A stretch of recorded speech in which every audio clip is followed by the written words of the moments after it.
stuff up north to France to trick them. So they knew that it was coming, but they also were surprised that we attacked in bad weather. It was cloudy, it was rainy that day, so they were not watching, they were not looking for us to attack that day. They were less prepared because of the weather, and also they thought that we would attack north of Normandy. So we kind of psyched them out, moved a whole bunch of ammunition and stuff up there off the coast, that coast, in northern France, and then we attacked in Normandy. So, okay, the first wave began with parachutes. And I want you to look at this. Now, this is a way we made them think. Remember they tried to trick us about the lightning warfare, kind of psych us out? We used dummies. There were thousands of men who jumped out of airplanes, but we also dropped even more, thousands and thousands of dummies to confuse the enemy and keep them busy. Because they're trying to shoot these and it's not really a person. So they're all going trying to capture them and stuff, and it really wasn't a person. All the paratroopers jumped at night so they could be on the ground and ready to back up the troops that were coming by the ocean. And it really drew the enemy into trying to focus on the paratroops, and they weren't looking this way as we came through the ocean. So here's D-Day. Stage 2, we dropped thousands of bombs on German forces. Warships began to bomb the Normandy beaches, and also members of the French resistance. Now, French had been taken over by the Germans, but all these people were so united that they did not want their country taken over. They formed what's called the French resistance, and they helped cut enemy lines, communication lines, so that the Germans were they had no way to communicate with each other. They were really sneaky in doing this. The main invasion began with 6,000 ships. 6,000 ships. I want you to think about that. That's a lot of boats. 6,000 ships came carrying troops, weapons, tanks, and equipment. They landed on 2 beaches. One was Omaha, and the other was Utah. Utah Beach, nobody was watching it, basically, because they were looking to go, that they thought the troops were coming north, so it was taken very easily. However, Omaha Beach, as you can see, was not so easy. It was very well protected, and over 30,000 men died within 2 hours. Most of them were picked off, as you can see in this picture.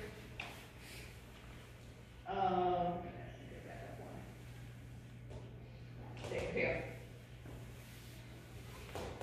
Okay. You can see them coming in on the open boats, and a lot of them were just killed right there as they came in. 37,000 out of 150,000. So that's a lot. Hold on just one moment.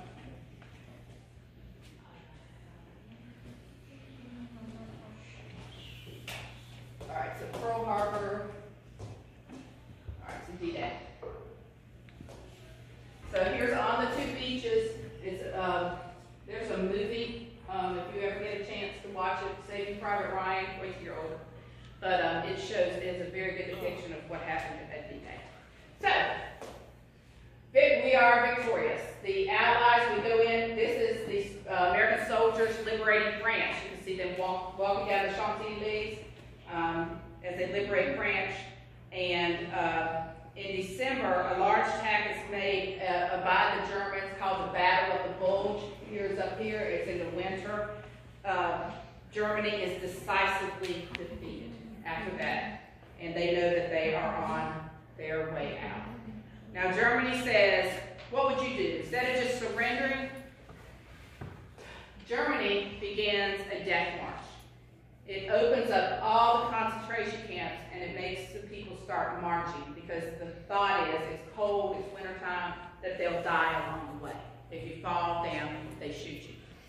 So as the Allied troops approached in June of 1945, they began to evacuate all the camps, and one of the most famous camps, Auschwitz, was liberated on January 25th. It was the most notorious camp of all the concentration camps. 1.3 million prisoners passed through here. Only 200,000 made it. Only 200,000 of those prisoners survived. 1.1 million people were put to death just in this one death camp. So, think about all the other ones. pretty bad, yes. So, Germany is unraveling. Germany of Hitler, well, we'll talk about that in just a minute. Okay, so in April, 1 month later, the Third Army, which is here in Sumter now, you hear about the Third Army. That same army, well, not the same men, of course, they're older. They invaded Germany, and they made it all the way to the Rhine River. And Hitler, what did he do? Bomb. He committed suicide in a bunker with his pregnant wife, and they killed themselves when they saw the armies getting that close. They committed to, here's a picture of the bunker where they committed suicide. So Germany surrenders. However, Japan is still fighting. They're still going strong. So we thought the war was over, but it's dead. So on August 5th, 1945, which is like 3 months later after Hitler kills himself, we dropped an atomic bomb on Japan. Amen. Here's a picture of the one that we dropped at Hiroshima, Japan. It's called Little Boy. And in 90 seconds after we dropped the bomb, 5 square miles and 80,000 people are evaporated. Evaporated? It's an atomic bomb. It's just completely gone. You can see right here, it's just a picture. There's nothing left of the city. Now, you would think Japan would say, I'm sorry. Is that where it hit the This is a test site. I'm so sorry. This is a test site that we did in the Pacific Ocean just to see what would happen. And you can see the very distinctive mushroom cloud that comes up in the atomic bomb. I can see Mr. S wants to say something. So, so 80,000 people died immediately, and tens of thousands of people died in the next few days from radiation exposure. 3 days later, you would think Japan would be like, oh, we give up, no, they didn't. So 3 days later, we dropped a second bomb on the city of Nagasaki. This bomb killed 40,000 people on impact, and you would have think that he would say right then, but it took him a week till the emperor, Hirohito, I always have trouble saying that, surrendered. A bomb a day? He did 2. They did one on the 5th of August and one on the 8th of August. And then on the 15th, 7 days later, he finally surrendered. So this, like I said, is a very important, a very small overview of everything that happened during World War II. Why do you think that communication would be important during World War II? Yes. To communicate, to know like what to attack and who and where. Yeah, and like if troops were here, in one part, you would want to tell your fellow soldiers, be careful when you go in there, make sure you have the right kind of weapons and stuff. Yes. Or if they were a spy for the other guys, they would need communication to tell them what their plan is. That's right, exactly. So tomorrow, what we're going to do, when you come in for library, we're going to build communication devices. We're going to have 3 different kinds. We're going to have a Morse code where you can tap out the letters, and we're going to teach you how to use that. Okay? And Morse code is basically an alphabet. It's made out of dots and dashes. And I'll show you how to hold it down to do a dot and a dash, what the difference is between them. A second type was a signal lamp. We'll show you those tomorrow. And then the last type is signal flags, where each flag, you hold up 2 flags, and each flag represents a letter of the alphabet. And so you could quickly and decisively send a message. Yes? Just 2 quick things from what she was saying. The test site in the Pacific, one of the test sites was called Bikini Atoll. And Bikini Atoll always made me laugh because where's SpongeBob from? Bikini Bob. It's the same place. And then the bomb that they dropped in Hiroshima, I read a documentary on a gentleman who lived in Hiroshima. He was there the day that the bomb was dropped. He lived. He moved to Nagasaki to escape everything that was going on and got bombed again and survived the second atomic bomb.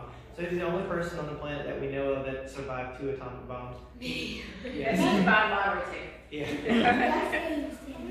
What? You should get tickets. The guy was standing outside the building. However, he was being exposed to what? Radiation too. So this was the first time that atomic bomb had ever been dropped, so people didn't really know all the effects of How it. many bombs did They dropped 2. I don't know how many they had. That's a good research question, though. Well, they only built 2. They built the big boy and the little boy. And, Fat Man. Yeah, Fat Man and the little boy. There's all kinds of documentaries you can watch on that. But just recently in your lifetimes, our government dropped the 2nd biggest bomb that's non-nuclear, and that was the Moab. And our government just dropped that in Afghanistan. It's called the Moab, M-O-A-B, mother of all bombs. And it's as large as a bomb as we could create without it being atomic or nuclear. And we dropped that on the mountains of Afghanistan to take out some of the ISIS group that was trying to do that thing. So as we talk more about this, you got so much more to do. Thank you so much